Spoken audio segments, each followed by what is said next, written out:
विविध भारती पुणे ठळक बातम्या. राज्य सरकारनं लसीकरणापासून वंचित राहिलेल्या बालकांसाठी एक विशेष मोहीम सुरू केली आहे. मिशन इंद्रधनुष्य अंतर्गत MMR1 आणि MMR2 पासून वंचित राहिलेल्या बालकांना नवीन वर्षात राहिलेल्या मात्रा दिल्या जाणार आहेत. मुंबई पुण्यासह 19 जिल्ह्यांमध्ये ही मोहीम राबवण्यात येत आहे.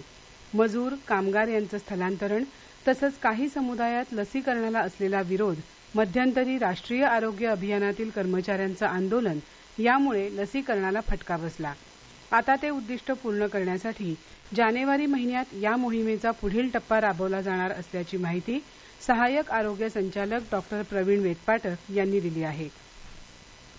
तृणधान्य खा आणि व्हायरसपासून दूर राहा असा सल्ला ज्येष्ठ कृषीतज्ञ डॉक्टर बुधाजीराव मुळीक यांनी दिला आहे. वनराईच्या वतीनं मिलेट्स या विषयावर लघु तृणधान्य विशेषांकाचं प्रकाशन डॉक्टर मुळीक यांच्या हस्ते काल करण्यात आलं, त्यावेळी ते बोलत होते. ग्रामीण भागातील आदिवासी बंधू भगिनींच्या आहारातील तृणधान्यांचं प्रमाण कमी न होता कसं वाढत जाईल याकरता योग्य ते प्रयत्न केले जात असून तृणधान्यांच्या आहारातील महत्वाबाबत जनजागृती केली जात आहे, असं ते पुढे म्हणाले.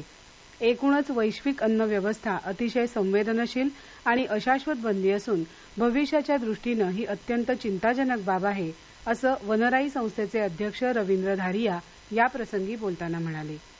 सोलापूर जिल्ह्याच्या करमाळा तालुक्यातील पांडे गावानजीक आज पहाटे कंटेनर आणि मोटारीच्या झालेल्या धडकेत 4 जणांचा मृत्यू झाला तर 1 जण जखमी झाला. मोटार कर्नाटकातील गुलबर्गा इथून शिर्डी इथे चालली होती. अपघातानंतर कंटेनर चालक फरारी झाला.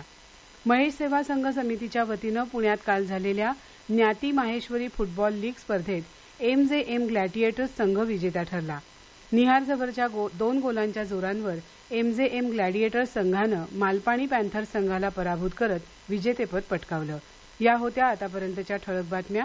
यानंतरच्या ठळक बातम्या सकाळी 11:58 वाजून